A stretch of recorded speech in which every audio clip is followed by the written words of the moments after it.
Bigfoot, undisputedly the world's most entertaining cryptid. Join the Reverend Jeff Kelly and your old pal Wes as they discuss the best and worst the media has to offer.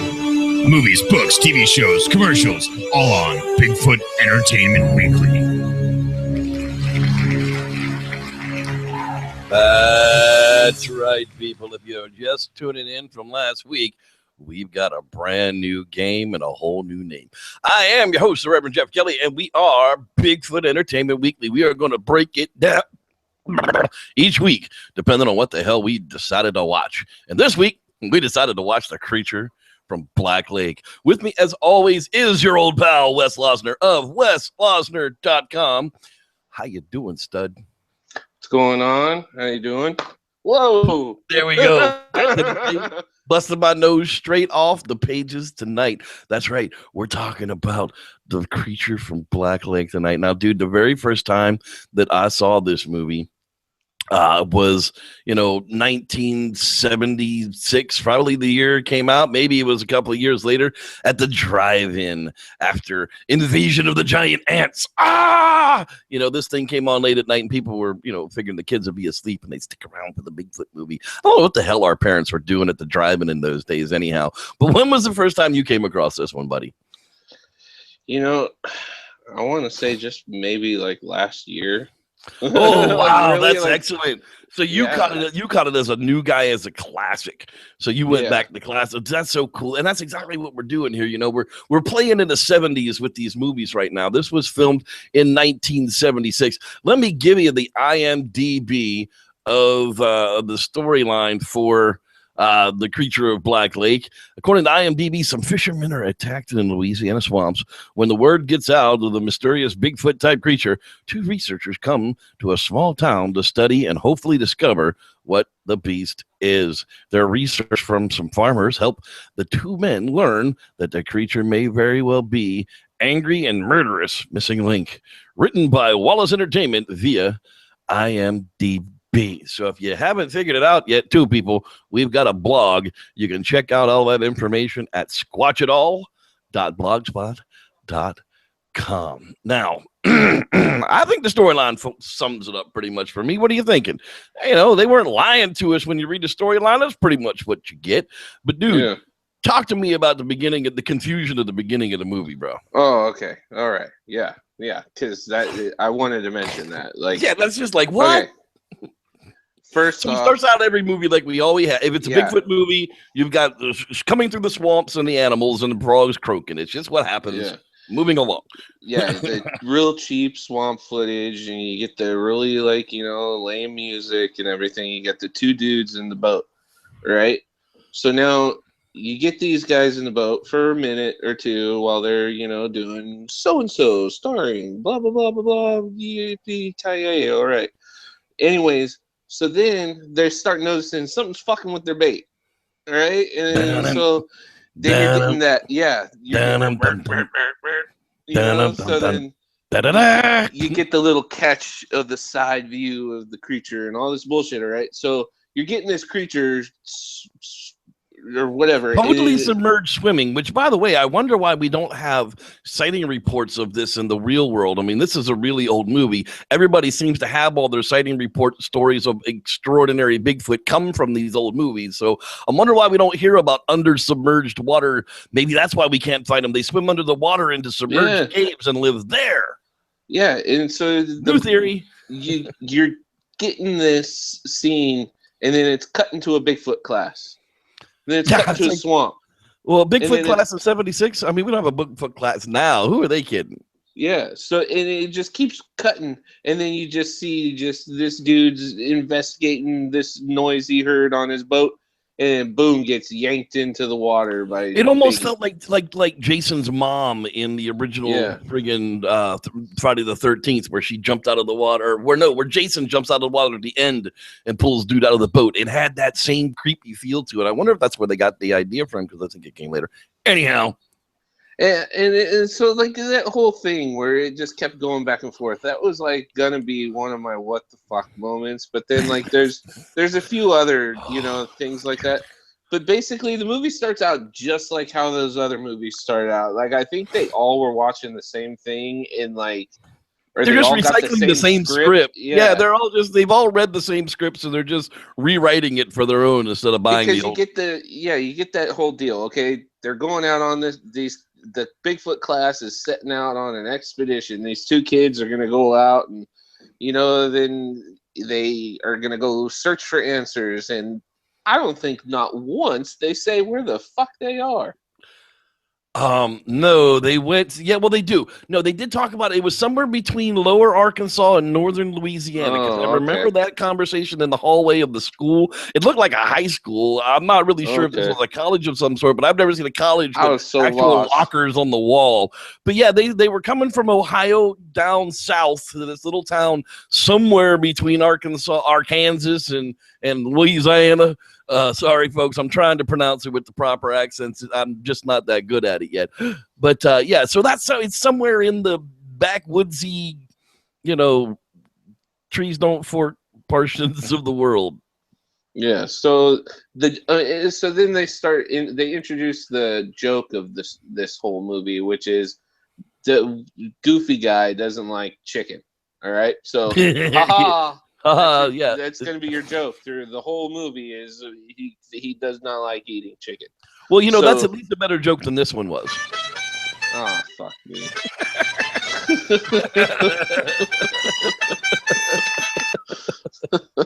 So basically they go around town, they're asking a bunch of questions, asking people. You get introduced to our movie's prick, the sheriff.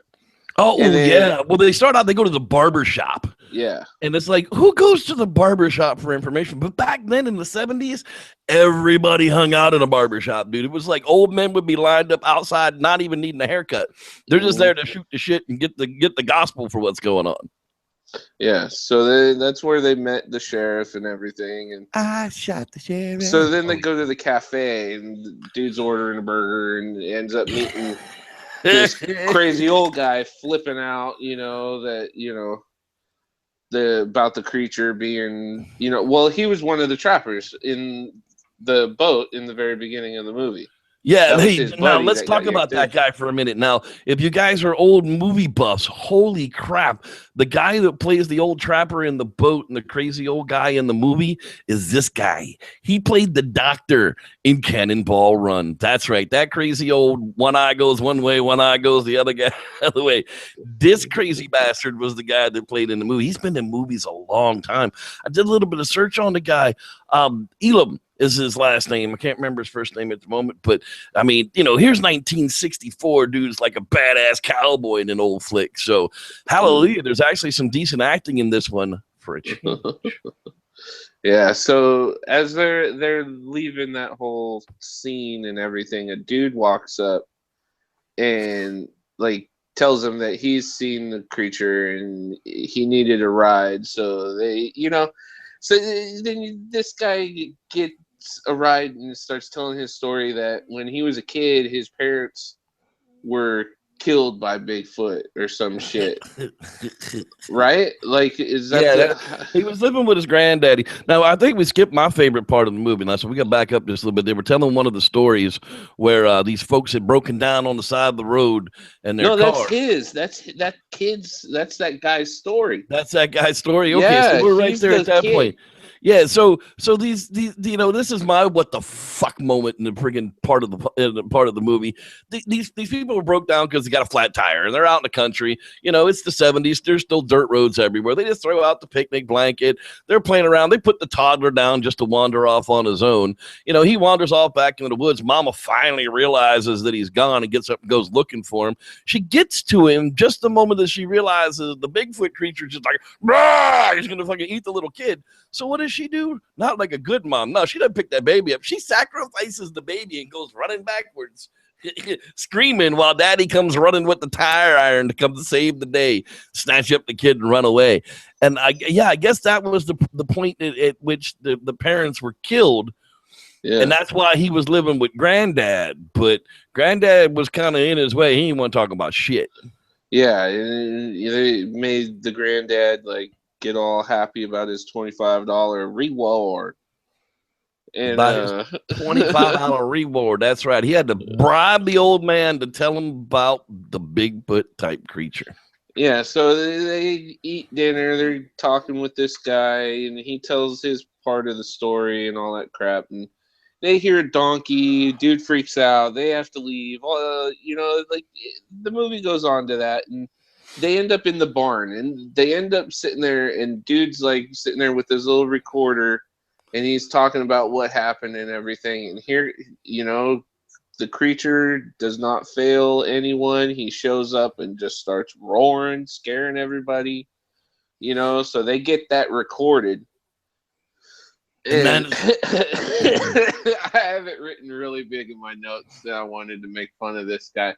The next day, all right, they're leaving and everything, and they've got the recording, and they're walking up and stuff, and then you get a good shot of the darker-haired guy of the show, and he's wearing one of them fucking ascot things. It's Freddy from Scooby-Doo driving Scooby-Doo van, dude. What the hell, man? I saw that too. I was like, but again, it's the 70s. He had the bell bottoms on. He had the fedora hat on. He was an adventurer, boy. I would go back in time and smack my dad upside the head if he was wearing something like that back in the day. Well, this is a good point to stop and talk about this week's art of the week. Speaking of smacking Wes's dad. Right. Here we've got Mr. Chameleon painting. Dude, yeah, I don't know how I have this thing configured, but it was the best thing I could do for it to show its prettiness. Yeah. This is badass. It's actually a portrait painting, not a landscape painting, but I'm displaying it so we can see all the colors right and not stretch it and make it look weird. Yeah. So everybody just turn your head to the right 90 degrees. That's right. Take a look at it that way, because that's the way it actually goes on your wall. But this is badass, dude. I mean, again, it's that veiled chameleon, man. This one's actually a panther. A panther. Panther chameleon, yeah. That tells you I don't know jack shit about chameleons, but this one was actually I did a veiled chameleon painting a while back, and the person that bought that has this chameleon whose name is Boris. And she's awesome. She posts videos of Boris all the time, and I love the videos. They inspire me to get stuff for my chameleon Severus, so like I painted this for her, and I now after like seeing this kind for so long, I want one of these. Yeah, that's bright and colorful. That's pretty pimp. Will they breed with Cerberus? No. Well, you can check out all the art at weslosner.com, WESLOSNER.com, and you can check out some of that stuff you can still buy and own for yourself and have it on your own wall. If you want to have something commissioned, email the dude or get him on Instagram at Squatchy Inc. Yeah. All right, so we're on the telephone calling the doctor with the Bigfoot scream on the recorder. And they go back into the diner, I believe. Isn't that where they're going? So they're ordering food. Here comes the soft porn version of the dinner never going to happen in this particular movie. But this is where the porn should have happened. We're going to get into that with all these with all these videos with you guys out there. But unfortunately for this one, there's a 0 boob rating. Okay, the creature Black Lake has 0 boob whatsoever. So if that's your thing, sorry, you're out of gas. But so far, it's actually been entertaining. It's been decently acted.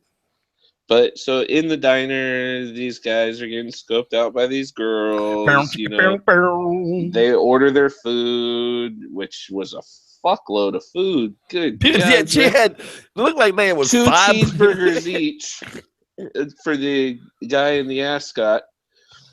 But the blonde haired boy had been to Vietnam, so he was a hungry fella. Yeah. So he what's it called? He ends up playing the damn fucking recorder of the monster as the chick's walking up with all the burgers, and she just scares the shit out of her. She drops it all over herself, dude. It's funny, and then so they get kicked out, Mad. Yeah, she starts throwing food at them, chasing them out of the diner. That was like yeah. So they did the cheesy cliche scene where the dude's talking like, "Oh man, we could have been talking to that girl. She was so beautiful. Her skin was so good. Her hair was so pretty. The girls are walking up." you know. So they did that whole thing, and so they end up hooking up with these broads, telling them, "Come to our camp," and Yeah, we're everything gonna be like camping that. You outside know. of town tonight. Why don't you come hang out with us? Yeah. So then you find out, Here comes Daddy, yeah, and Daddy is the sheriff the that prick already told sheriff. him to Boys, you need to get on scram. out of town. You don't need to be around Yeah, here messing around with this stuff now. I done yes, gave you the warning, so don't let me catch you around here now. Girls, you get on home. I need you home early tonight. That girl was like 19 years old at least, maybe 20. If not, she shouldn't have been talking to them old ass dudes in the first damn place. Who the hell is Daddy to be telling some 20-year-old girl to be getting home early? The yeah. hell kind of town are we living in? It was weird. But yeah, so well, no, those girls were high school broads, so they weren't that old. Because They couldn't remember, have been she high. said that girl said something about high school, and then that dude's all, high school? You're right. Oh my God. Yeah, I totally forgot that. So they were totally perving on these friggin' high school girls. If the yeah, one dude had been to Vietnam, he was at least like 22, yeah. and the other See, dude was definitely like pushing 30. So these chicks, these broads are like in their friggin' camp at night, like high school broads drinking beer. Oh, this is yeah, bad. No yeah. wonder. See, Oh, so then of course Bigfoot shows the yeah, fuck up. yeah. He shows up. They see him. Then that shit's going down. They're about to shoot, and the sheriff busts in the tent instead of Bigfoot. So you're like, what the fuck happened there? Because he should have seen something that fast, Right. like, It's like, okay, here comes that was the sheriff. Hey, was it a shapeshifter? Was the sheriff Bigfoot? yeah, who knows? It might have been one of those Rougaroos or whatever. Rougaroos, Rougaroos. We'll get to the Rougaroos, that's for sure. So they end up. I can't even read my notes. Damn. Oh, so the old creepy dude with the crooked eye goes. I feel bad saying that about him because I have a messed up eye too. But Yeah, but you ain't got a Google eye like that. I can say it. I can say crooked eye because I got one. That's No, right. y'all can't It's like say I it. can't use the N word, but I can say Yeah. he because I am one. But anyway, so yeah, so that guy busts into the jail while the dudes are in jail because the sheriff arrested those guys for chilling with his daughter. Yeah, well, he wasn't going to. He was like, I'm going to give y'all exactly 10 minutes to gather up all your crap, get it in the van, and get the hell up out of town. And wise ass boy, Vietnam boy, goes, 10 whole minutes, and then cut to the jail cell. Yeah, It was like a scene out of the Dukes of Hazzard, bro. It was just like, yeah, I'm going to get you, Duke boys. yeah. So the old crazy dude's name's Joe. And so they end up getting released the next morning, and they go with Joe to Joe's house. Joe ends up telling his story of everything that went down.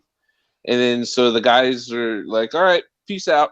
And they just kind of leave his camp and go on their own. Well, no, they asked him, they were like, okay, well, if we wanted to find this thing, where would you go? He's like, well, you go over there down through that gate.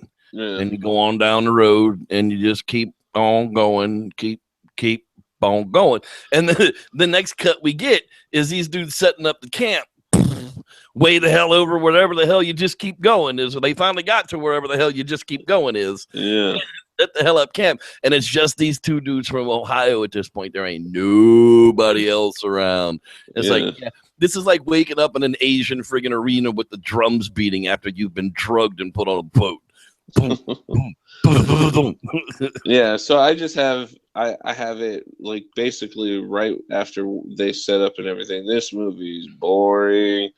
Like It was definitely stretching out at that point. Yeah, I could see my notes change after this. So like Wes, your old pal Wes got bored after this.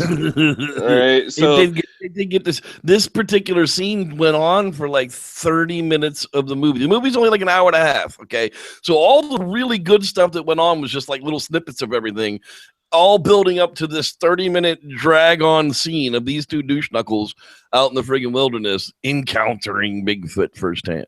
Yeah, and so like you said, you find out that the dude went to Nam. They end up arguing a little bit, and then they make up over a pot of beans. Gotta have some beans. Always gotta have beans in your Bigfoot camp. Yeah, and so they end up, you know, you get the intense music, those scenes. They find Prince. Biggie jumps out, you know, and then just thumps fucking the goofball cheeseburger eater, dude. The blonde guy, dude. Oh, And he got then ganked. I mean, Biggie picked him up by his throat. I was rooting for Biggie at that point. I was like, yeah, these douchebags need to die. And you see him all bloody, and you see Biggie drag him off and go and fuck up the camp, dude. He just messes the camp. Yeah, so up. that's what I was wondering. Were there more than one? Because it seemed like one was busting the camp up, one was fucking dragging home. No, it was the same one. It just whatever dude was doing back at the van took a really long time. Yeah, well, he wasn't even paying attention. Dude was getting smashed and thumped on. I'm sorry, dude. If I'm only 40 yards from camp and my old pal Wes is getting thumped on by a Bigfoot and my tent and everything's getting shit canned and thrown around, guess what? I'm going to run over with that gun and find out what's going on, but not Mr. Ascot boy. Oh, no, he ain't hear nothing. And you will know Wes is getting thumped on because you'll be hearing me squealing and screaming like a girl. Stop it, Mr. Bigfoot. Stop it, Mr. Bigfoot. Stop it. I'm your friend, Mr. Bigfoot. You're supposed to be a friend of the forest people. I'd put up a fight. I carry a knife or two. 3 million volts to the testicles ain't no joke, brah. Yeah, so they're just, you know, that he goes on this rampage and, you know, like Biggie's about to freaking bust into the dude's van, and then the sheriff comes and the creature fucks up the van, and who shoots? Someone shoots. I have it in my notes. Someone shot. Yeah, someone shot something. Wes was worried about cooking chicken at that point. It was the damn boy. Really was. Or eating chicken, one of the damn other. But the Ascot boy shoots at the Bigfoot and scares off the Bigfoot, and he's able to. His friend comes out of the woodwork. You know, you remember he comes crawling out from fuck only knows where. I mean, he was all busted up by the Bigfoot. He comes out there. Yeah, and he ends up stabbing his friend, though. Stabs his friend right in the gut, thinking that was a Bigfoot. So he has to carry him out to the road where the sheriff is like tear-assing up there with the old guy because he's like, I told you not to send them boys out here. I didn't send nobody nowhere, Mr. Crooked Eye. You know, it's like next thing you know, they're just ass-wheeling up the dirt road, sliding in like what did he say when he was walking away? I'm gonna make boots out of them or some shit like yeah, I'm gonna skin them and make boats out of them boys. That was kind of creepy. Oh, there we go, busted nose number 2. We're gonna have a tally on those suckers. Either that or it's just gonna crack and it's just gonna stop the show in the middle of it. You're just gonna like disappear. Yeah, and there goes your old pal Wes on this edition. Yeah, I need. I gotta tell you, folks.